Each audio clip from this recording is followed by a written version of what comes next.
आज का टॉपिक है तत्वों के निष्कर्षण के सिद्धांत एवं प्रक्रम। अब तक लगभग 118 तत्वों की संख्या ज्ञात है।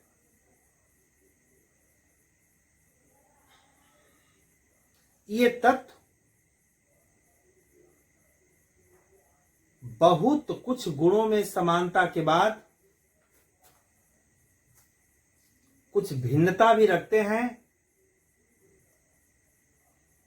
जिसके आधार पर इन्हें कई ग्रुप में बांटा जाता है। जैसे सबसे पहले हम चर्चा करेंगे, क्योंकि तत्व की बात आई है तो धातु, अधातु और उपधातु पर। अब तक जितनी संख्या का मैंने नाम लिया उसमें से लगभग 80% धातुएं पाई जाती हैं और शेष 20% में अधातुएं और उपधातुएं पाई जाती हैं।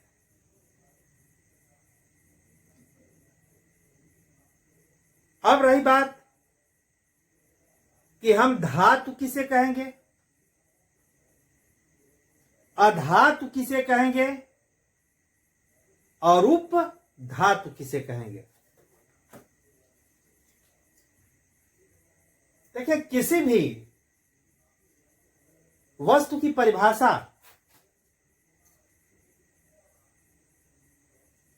अगर वैज्ञानिक आधार पर दी गई है तो वह उसके गुणों के आधार पर ही होती।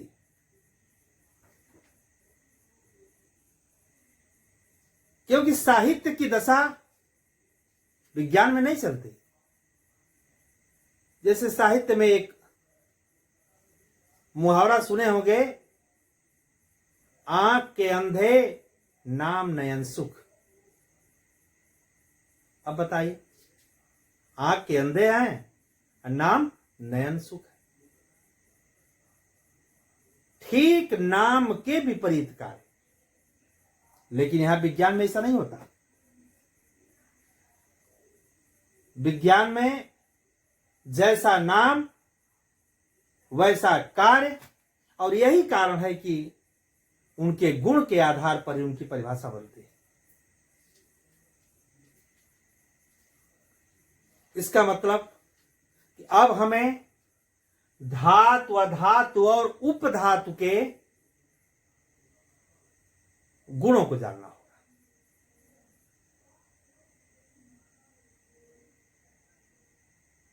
धातु के गुणों में हम समानता जानते हैं कि सभी धातुएं ठोस अवस्था में पाई जाती हैं, मात्र पारा को छोड़कर। वही एक ऐसी धातु है जो द्रव अवस्था में पाई जाती है।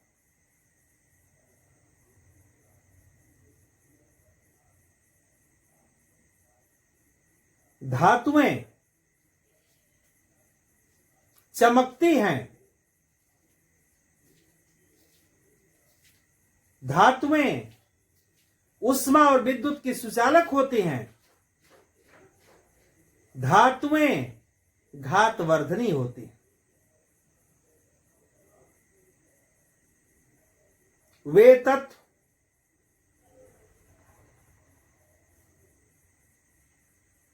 जो ऊष्मा और विद्युत के सुचालक हों, घातवर्धनीयता का गुण पाया जाता हो, तन्यता का गुण यानी जिनसे तार खींचे जा सकते हो, जिनमें चमक पाई जाती है, उन्हें धातु तत्व कहते हैं।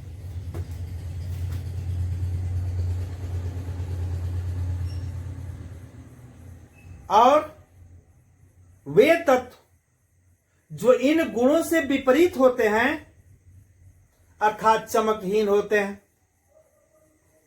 घातवर्धनीयता की जगह भंगुरता का गुण पाया जाता है, कुचालकता का गुण पाया जाता है, चमकहीन होते हैं,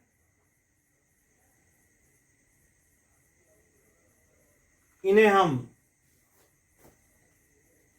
अधातु तत्व कहते हैं।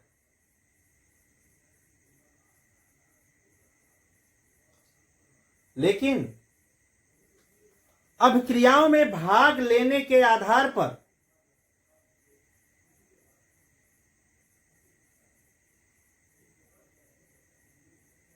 अभिक्रिया में भाग कोई तत्व कैसे लेता है?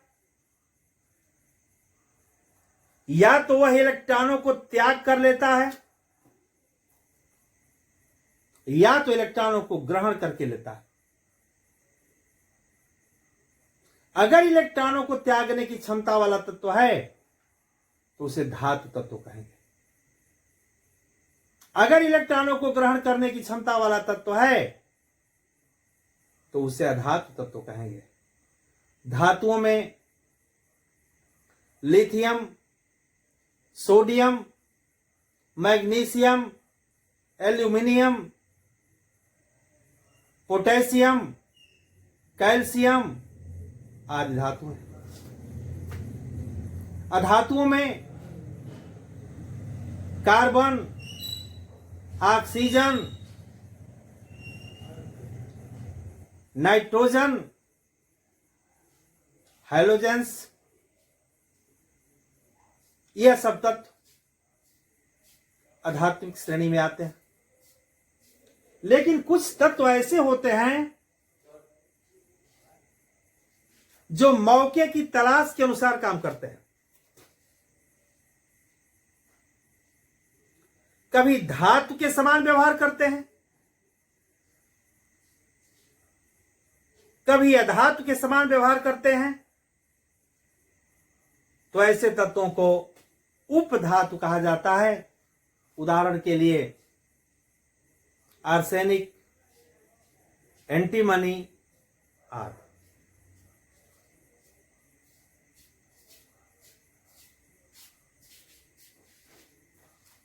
अब इसके बाद हम धातुओं के निष्कर्षण के सिद्धांत और प्रक्रम की बात करना चाहेंगे आज। ये धातुएं पाई कहां जाती हैं? ये धातुएं भूपर्पटी में पाई जाती हैं। फिर यह प्रश्न उठेगा कि भूपर्पटी में पाई जाती हैं तो किस रूप में पाई जाती है? तो इसके दो रूप ही संभव हैं। या तो स्वतंत्र अवस्था में पाई जाती हैं या नहीं तो यौगिक के रूप में पाई जाती है। स्वतंत्र अवस्था में पाई जाने वाली धातुएं वे धातुएं होती हैं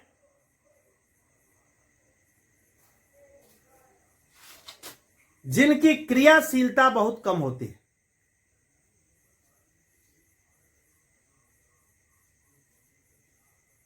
यह जल्दी किसी तत्व से क्रिया करके यौगिक का निर्माण नहीं बनाते, जैसे सोना,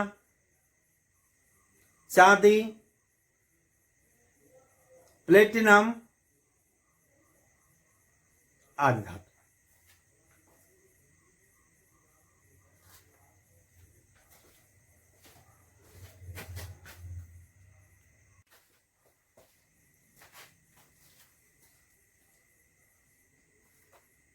ये धातुएं भूपर्पटी के अंदर या तो तत्व के रूप में पाई जाती हैं या यौगिक के रूप में पाई जाती हैं और अकार्बनिक होती है। अब इसके आधार पर अगर हम खनिज की परिभाषा दें तो खनिज किसे कहते हैं?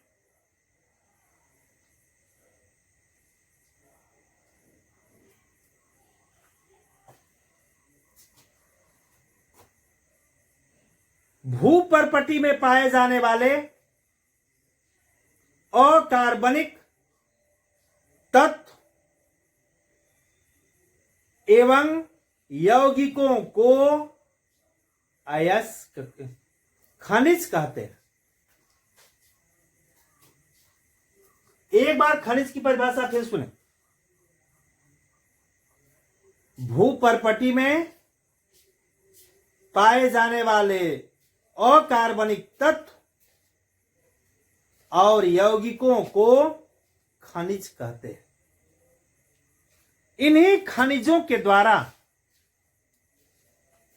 हम तत्वों का निष्कर्षण करते हैं।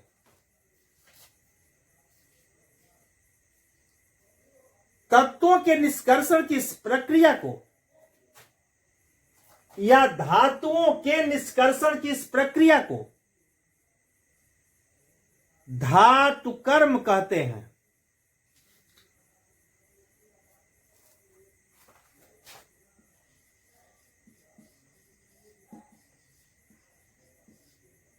धातु कर्म कहते हैं।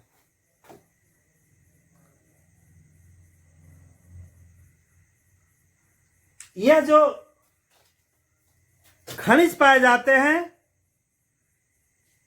सभी खनिज इस धातु कर्म की प्रक्रिया के लिए उपयुक्त नहीं होते।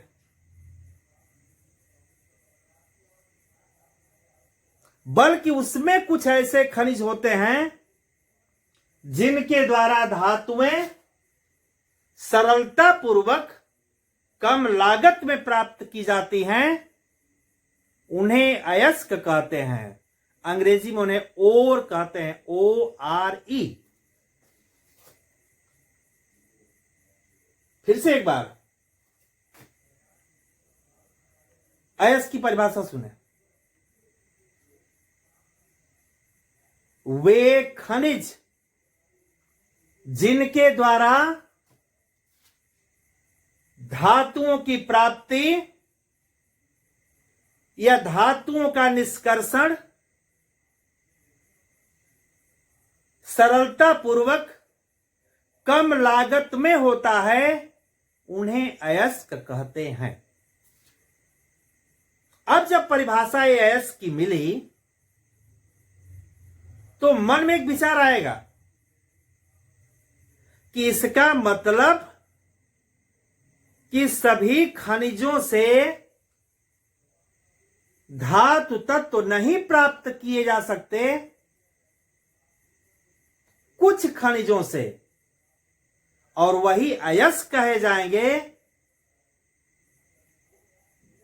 तो सभी अयस्क तो खनिज होते हैं, लेकिन सभी खनिज अयस्क नहीं होते।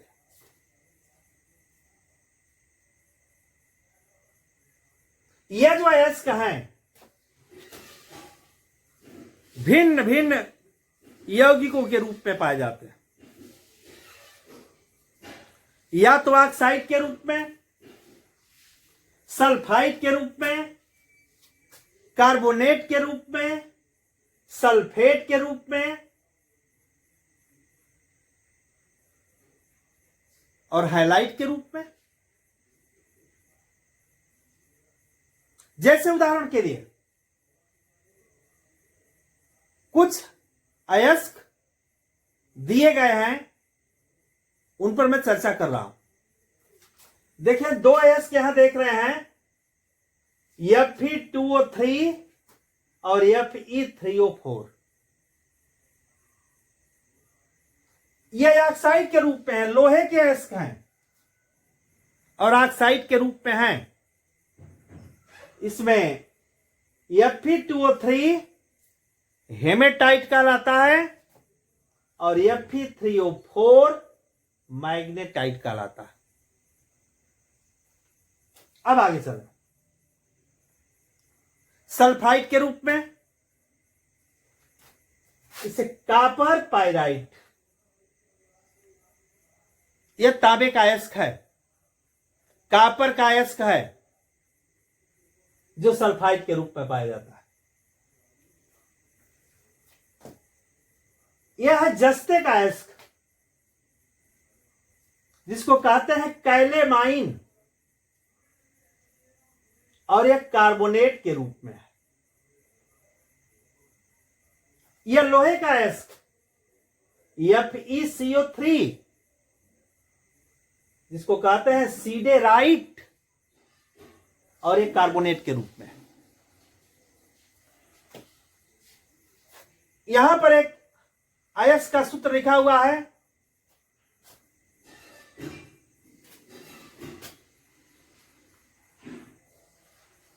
K2SO4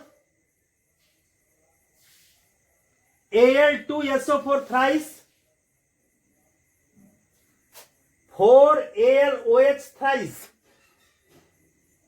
यह है एल्यूनाइट और एल्यूमिनियम का अयस्क है। जबकि यहां नीचे एक सूत्र दिया हुआ है Na3Al(F6),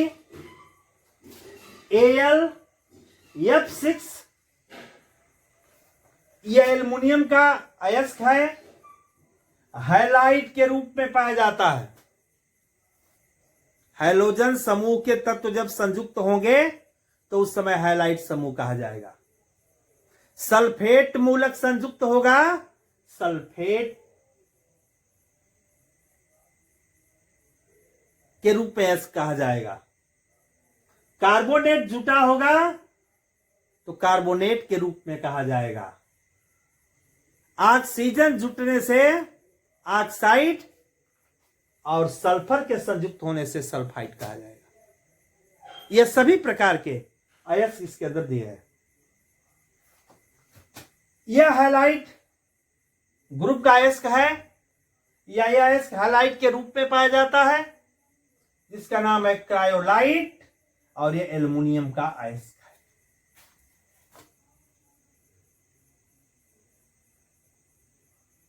इन्हीं अयस्कों से शुद्ध धातु प्राप्त करने का प्रक्रम धातु कर्म कहलाता है। अब धातु कर्म की परिभाषा,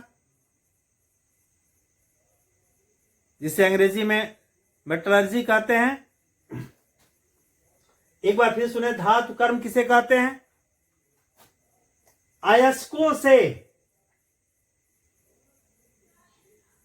शुद्ध धातु प्राप्त करने की प्रक्रिया को धातु कर्म कहते हैं। दूसरे शब्दों में, वह प्रक्रम जिसके द्वारा अयस्कों से धातुएं प्राप्त की जाती हैं,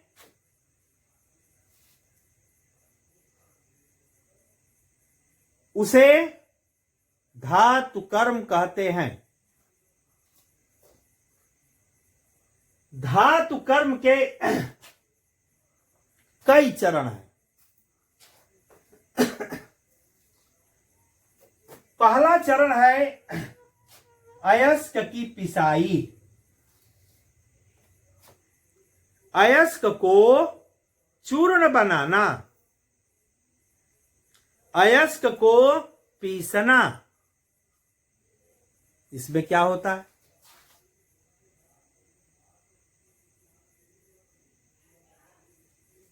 इसमें अयस्क जो बड़े बड़े टुकड़ों के रूप में पाया जाता है, सबसे पहले उसे छोटे छोटे टुकड़ों में विभक्त करते हैं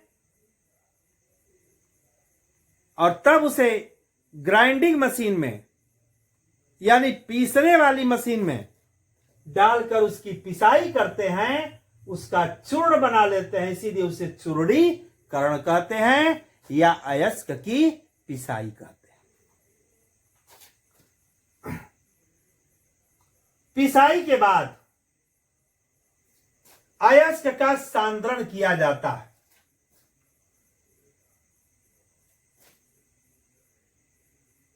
अयस्क के सांद्रण का मतलब कि अयस्क के अंदर से बहुतायत अशुद्धियों को बाहर करना, ताकि उसमें उस धातु तत्व की प्रतिशत मात्रा अयस्क की तुलना में अधिक हो जाए। तो इसकी विधियां हैं, उन विधियों पर चर्चा अभी करूंगा, लेकिन पहले सारे स्टेप को समझ लें कि धातु कर्म या अयस्क से धातुएं कैसे प्राप्त की जाती हैं, धातु कर्म के कौन कौन से चरण हैं, प्रत्येक चरण की व्याख्या अलग अलग करेंगे। अब जब सांद्रण की प्रक्रिया हो जाती है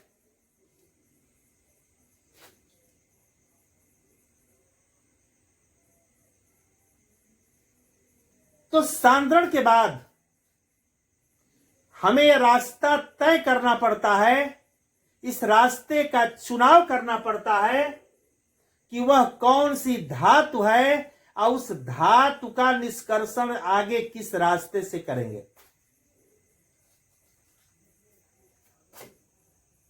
तो जितने भी धातुएं हैं उन्हें पहले हम 3 श्रेणियों में बांटते हैं। वे धातुएं जो बहुत अधिक सक्रिय होती हैं, यानी रासायनिक अभिक्रिया में भाग बड़ी शीघ्रता से लेती हैं, ऐसी धातुओं को अत्यधिक सक्रिय धातु कहते हैं।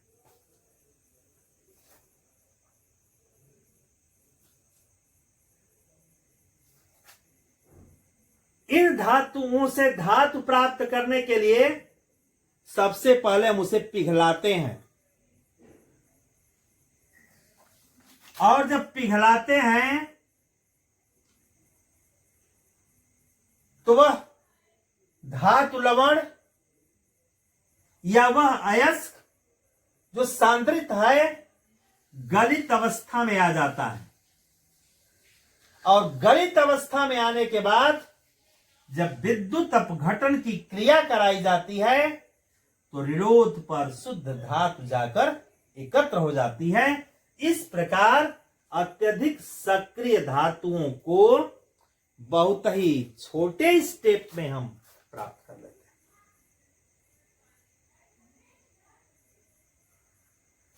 कुछ धातुएं ऐसी हैं जो कम सक्रिय हैं,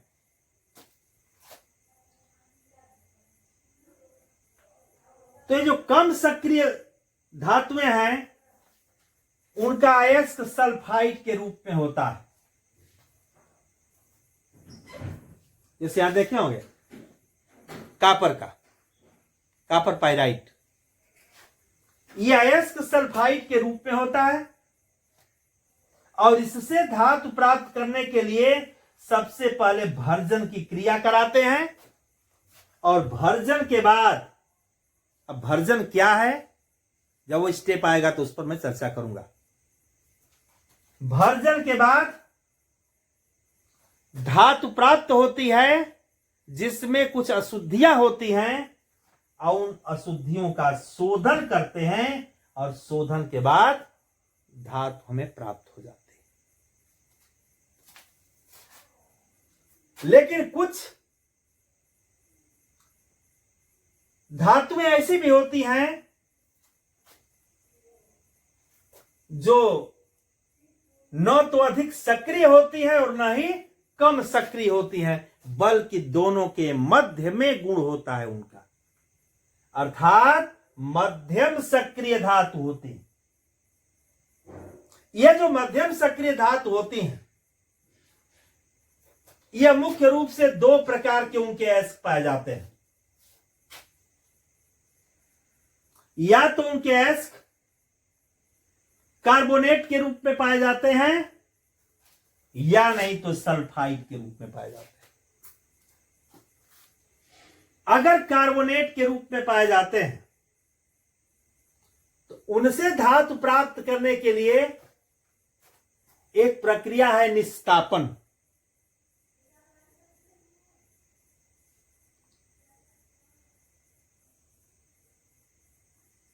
यह निस्तापन क्या है?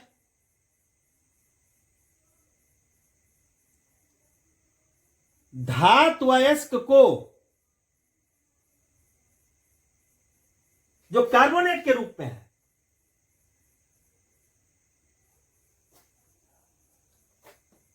जब यह ऑक्सीजन की अनुपस्थिति में गर्म करते हैं तो इससे धातु ऑक्साइड बनता है, जिस ऑक्साइड को गलाते हैं। जो प्रगलन की क्रिया होती है और उस प्रगलन की क्रिया के फलस्वरूप धातुएं प्राप्त होती हैं, जिनमें अशुद्धि होती है, और उस धातु का शोधन करके शुद्ध धातु प्राप्त कर लेते हैं। लेकिन अगर वही मध्यम सक्रिय धातु का अयस्क सल्फाइड के रूप में है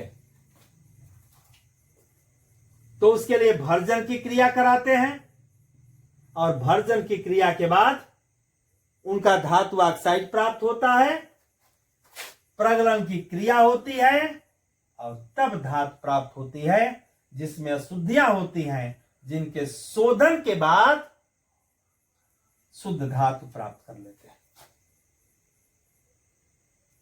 यह तो है धातु कर्म यानी मेटलर्जी के डिफरेंट स्टेप, विभिन्न अवस्थाएं, विभिन्न चरण। अब एक एक करके इन चरणों पर चर्चा करूंगा।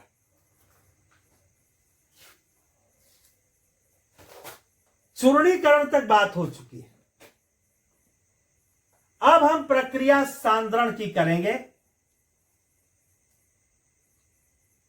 सांद्रण की कई विधियां हैं, जिन्हें हम एक एक करके व्याख्या करेंगे।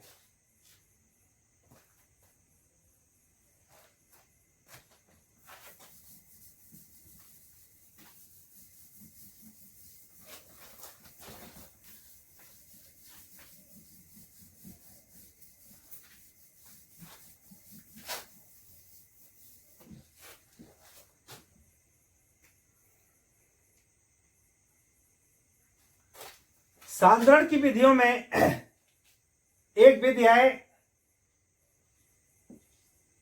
फेन प्लमन विधि। दूसरा है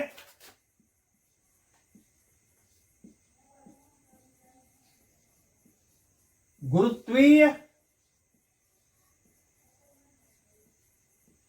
पृथक्करण विधि, और तीसरा है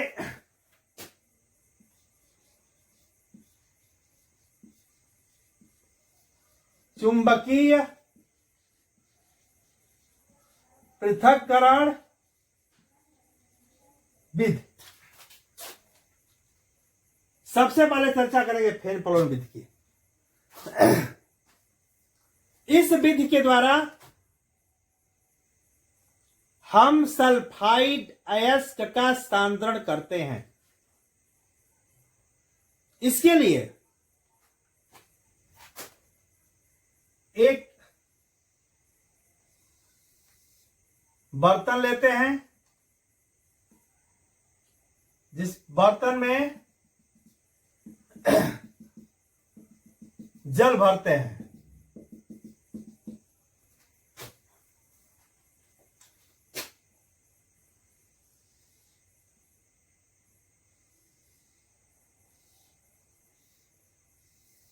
इसमें एक नली लगाते हैं,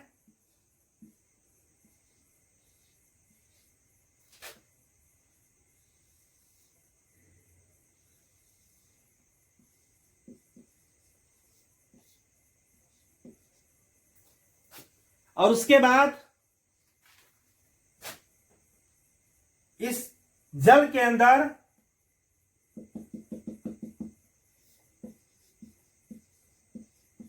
अयस्क, चीड़ का तेल यह मिलाते हैं। पिसे हुए अयस्क में चीड़ का तेल मिलाकर इस पानी के अंदर डाल देते हैं। अब इसके बाद इस नली के द्वारा वायु प्रवाहित करते हैं, और जब वायु प्रवाहित करते हैं तो वायु के प्रवाह के फलस्वरूप अयस्क झाग के रूप में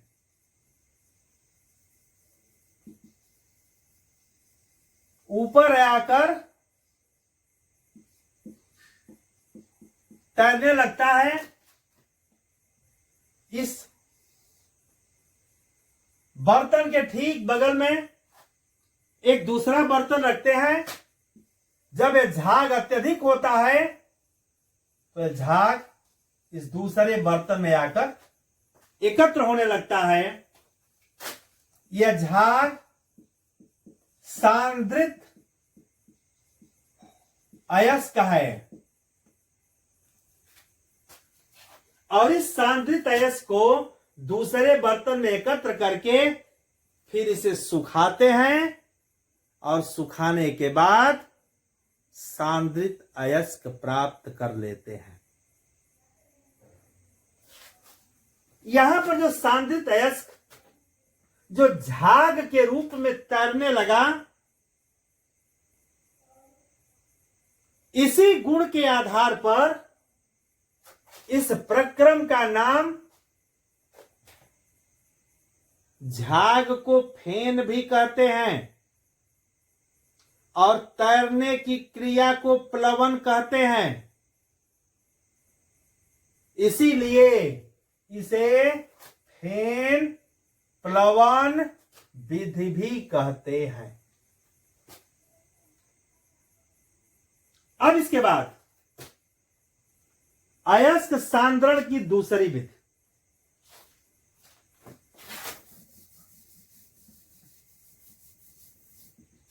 यह गुरुत्वीय पृथक्करण विधि।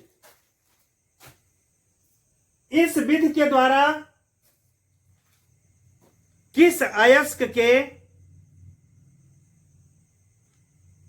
या किस प्रकार के अयस्क का सांद्रण करते हैं।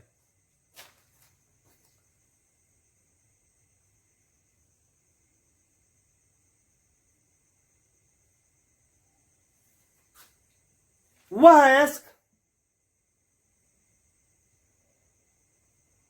जिसमें धातु और अशुद्धियों में से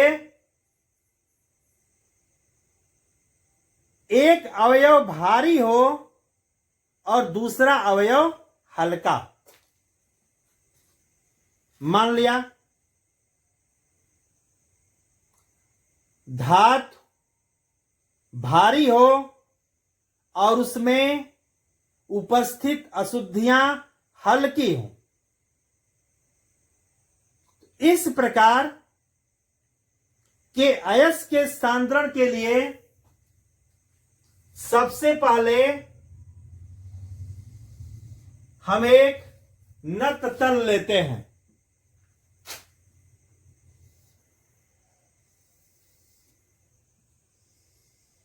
और इस नत तल पर जगह जगह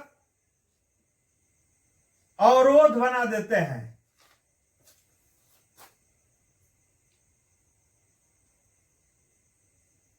और इसके बाद पीसे हुए अयस्क को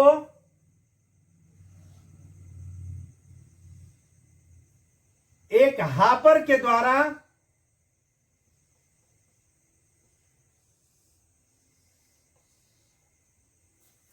हम व्यवस्थित कर लेते हैं और उसमें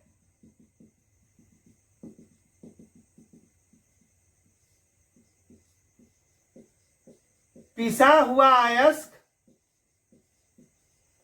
भर लेते हैं।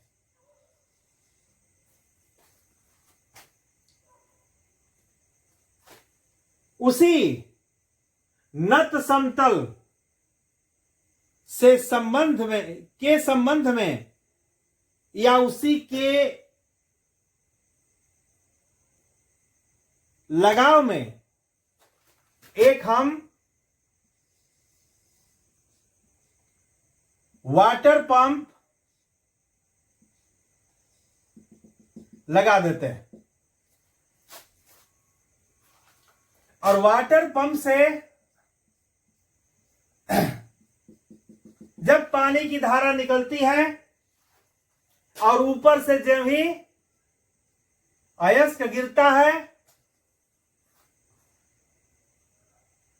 तो जो शुद्ध पदार्थ भारी होता है वह, और जो अशुद्धियां हल्की होती हैं वह दोनों उस पानी की धारा में बहने लगती हैं। जो पदार्थ भारी होगा वह कम बहेगा, जो हल्का होगा वह अधिक तेजी से बहेगा। इस प्रकार दोनों बहते हुए जब आगे बढ़ते हैं तो भारी पदार्थ जो अयस्क है यह अवरोधों में रुक जाता है और शेष अशुद्धियां बहकर दूर चली जाती हैं। इस प्रकार अवरोधों में से जो अयस्क हम प्राप्त करते हैं वह सांद्रित अयस्क कहा जाता है। इसका नाम गुरुत्वीय पृथक्करण विधि दिया गया। क्यों? हम देख रहे हैं कि वह अयस्क और अशुद्धियां दोनों नीचे की तरफ पृथ्वी की दिशा की तरफ या पृथ्वी के गुरुत्व बल की तरफ बहते हुए आते हैं।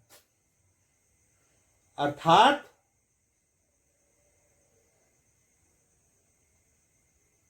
यहां गुरुत्वीय बल ने भी इस प्रक्रम में सहयोग किया है, इसीलिए इसे गुरुत्वीय पृथक्करण विधि भी कहते हैं। अब इसके बाद अगली विधि है चुंबकीय पृथक्करण विधि। चुंबकीय पृथक्करण विधि के लिए हम दो रोलर लेते हैं। यह तो ही बात की बात है, पहले जान लें कि चुंबकीय पृथक्करण विधि की सहायता से किस अयस्क का स्थानांतरण करेंगे। वह अयस्क जिसमें धातु और अशुद्धियों में से कोई एक पदार्थ चुंबकीय प्रकृति का हो, अर्थात चुंबकीय प्रकृति का भी हो या नहीं तो चुंबक की तरफ आकर्षित होने वाला हो, चुंबकीय पदार्थ हो, जैसे लोहा, निकिल, कोबाल्ट। और दूसरी अचुंबकीय अशुद्धियां। तो जब अयस्क की यह दशा प्राप्त होती है हमें, तो उस समय इसी विधि का प्रयोग सांद्रण के लिए किया जाता है। इसके लिए दो रोलर लेते हैं।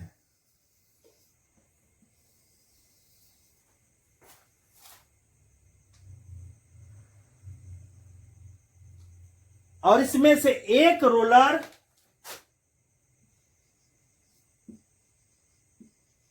चुंबकीय होता है और दोनों इस रोलरों पर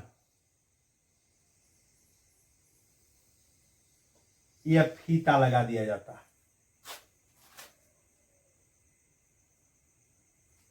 जब एक रोलर चलना शुरू हो जाता है तो उस फीते के प्रभाव से दोनों रोलर चलने लगते हैं।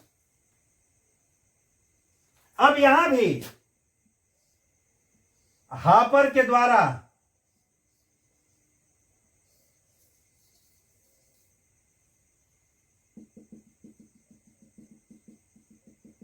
हम उसमें सांद्रित अयस्क भर देते हैं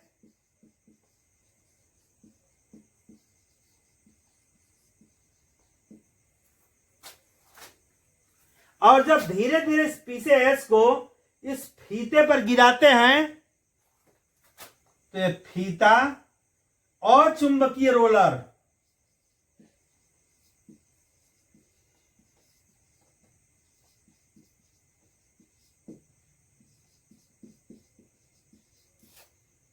की ओर से चुंबकीय रोलर की तरफ आता है। तो जो धातु चुंबकीय स्वभाव की होती है वह तो चुंबकीय रोलर से आकर्षित होते हुए ठीक उसके नीचे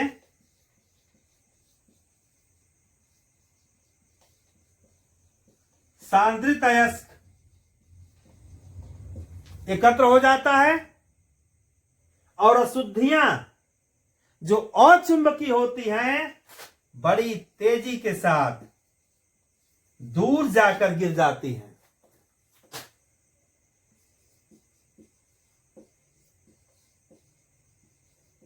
और इस प्रकार जो सांद्रित अयस्क प्राप्त होता है उसमें धातु की प्रतिशतता बढ़ जाती है। अतः यहां अयस्क से अशुद्धियों को दूर करने के लिए चुंबकीय प्रभाव का सहयोग लिया गया है। इसीलिए इस पृथक्करण की विधि को या अयस्क सांद्रण की विधि को चुंबकीय पृथक्करण विधि कहते हैं। अब इसके बाद जब सांद्रित अयस्क प्राप्त हो जाता है तो ये बात की गई है पहले कि ये धातुएं कुछ अत्यधिक सक्रियता वाली होती हैं, कुछ कम सक्रियता वाली होती हैं और कुछ मध्यम सक्रियता वाली होती हैं, जिनके आधार पर उनसे धातुएं प्राप्त करने में उनके चरणों में भिन्नता पाई जाती है। तो इसके बाद की व्याख्या अगले व्याख्यान में दी जाएगी।